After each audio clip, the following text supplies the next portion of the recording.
It's my pleasure, your honor, to jump right into the formative part of this introductory course on sexual violence. If you're watching me right now, it's because you want to have a positive impact on victims' lives.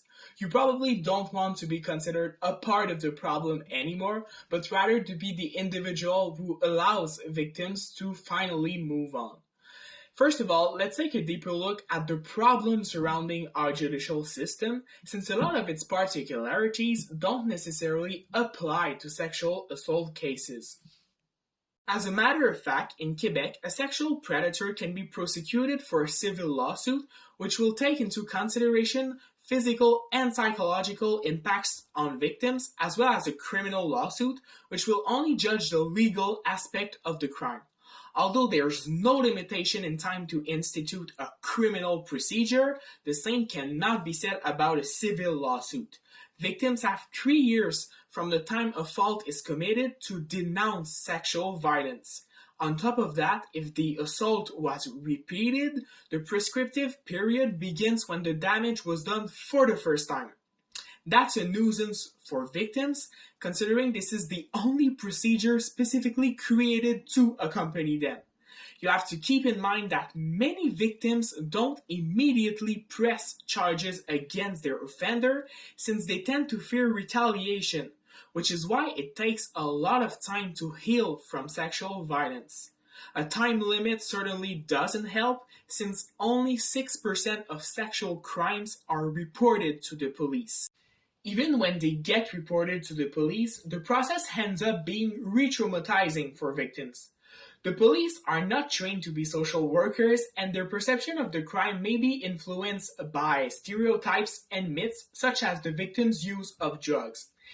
Of course, the objective is not to blame the police, but it shouldn't be their job to judge if there's enough evidence to investigate the crime in depth. If they don't believe the victim or if there's a lack of resources, the procedure will end abruptly. Just to give you an idea, in Canada, only 13% of cases are considered to be serious by the police.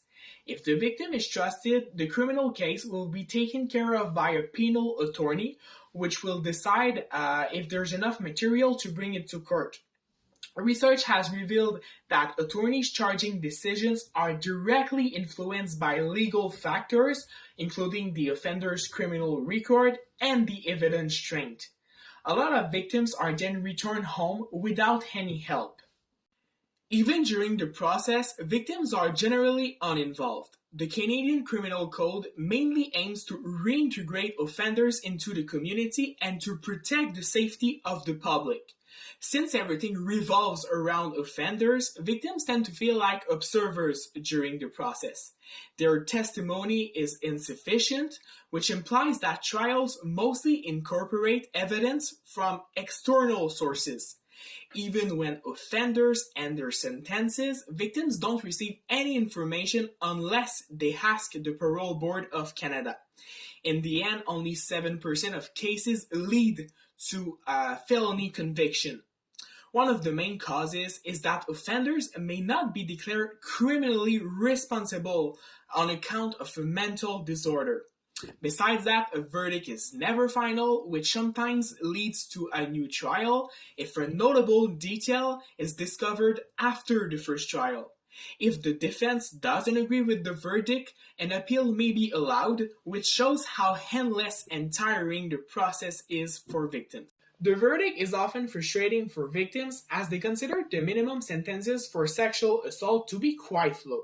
For example, offenders might only do 6 months of jail for child pornography and 1 year for sexual assault.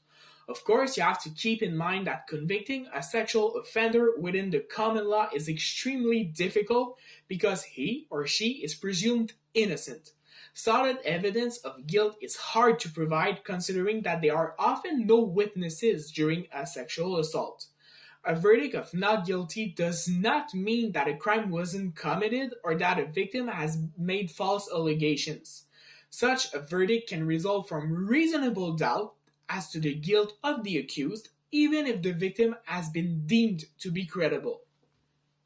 As much as this reality may sound frightening, our judicial system has proven many times that it can change for the better. After all, before rape could only be committed by a man against a woman, but it has changed nonetheless. Stay tuned for the solutions we have developed for you in upcoming videos.